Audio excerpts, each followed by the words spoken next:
So guys, we saw that period measures an amount of time in years. We can just go there quickly to the Java docs. It says it will give you an amount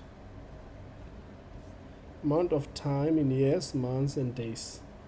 Now we look at another one called duration. It also gives an amount of time in seconds and nanoseconds. You see that here it can also give such as minutes and hours. It can be accessed using other duration-based units such as minutes and hours, but it actually gives us amount of times in seconds and nanoseconds, but you can also use this. And we are told that in addition, the days unit can be used and treated as exactly equal to 24 hours, thus ignoring daylight savings effects. So we're going to talk about this daylight savings more in our upcoming tutorials. So for now, we're going to just use the basics of it.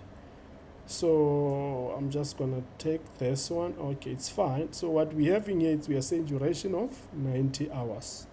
And the other one is duration of 3,600 minutes. So let's run this code and see what will be printed on the screen for us. You see we have 90 hours and 3,600 minutes is equivalent to 60 hours. That is what we can see here. Then we can also use it with off days method as well. Let's just run this code and see what we get on the screen. When we use off days, we get 96 hours. So if you say 4 days is equivalent to 96 hours. And then if we put hours here, 4 hours, and we run it again, it will say 4 hours. And we can put minutes, 1, we'll see what we get.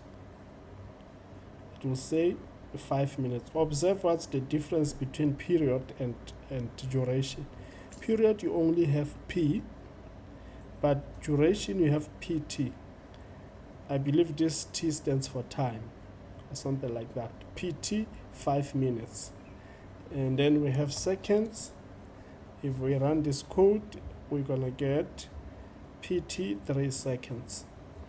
Now, when you have it like this, you cannot really do much. But let's now see how you can actually use this duration. So you have 2 time objects here. We say coming midnight and the time now. So you want to get the duration between the time now and at midnight. So let's just run this code and see what we get. We see we get 17 hours 40 minutes. This is what we get, 17 hours and 40 minutes. Let's say we have 2, let's say local DateTime equals to local DateTime.now, and then we can say local DateTime.now dot minus. So let's say we are minusing hours, 4 hours minus let's say minutes. And then what we want to do, we want to say local date time. We say now subtract this other local date time. Let's see what's the duration between those 2 times. You see it's 5 hours 6 minutes 59 seconds. That's the duration between these 2 times. So let's see what happens if we use local date.